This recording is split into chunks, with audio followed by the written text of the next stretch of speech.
Elsewhere, the 1360s were also an important period in the governance of the Lordship of Ireland.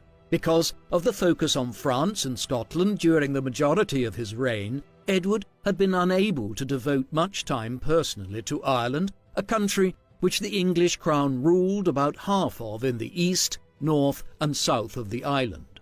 A number of Irish lordships ruled the western half of the country and continued to challenge the English rule there.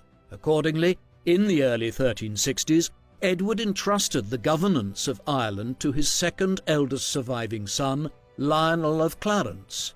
This appointment bore significant fruit in the years that followed. In 1366, a parliament was held at the town of Kilkenny in the Irish Midlands, in which a series of statutes were promulgated to separate the English from the Irish in Ireland and protect the English parts of Ireland from Irish encroachments.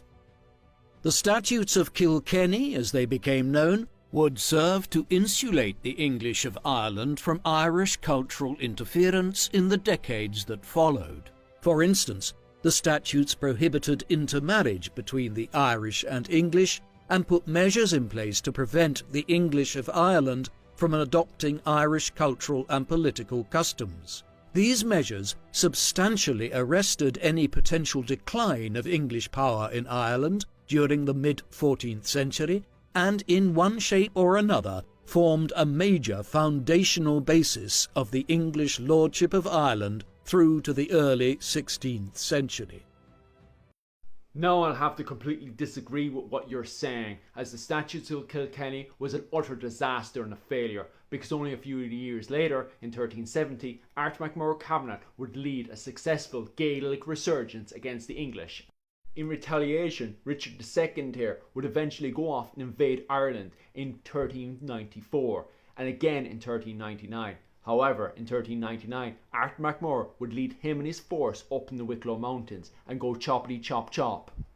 This was such a disaster for Richard II that when he got back to England, his own people starved him to death.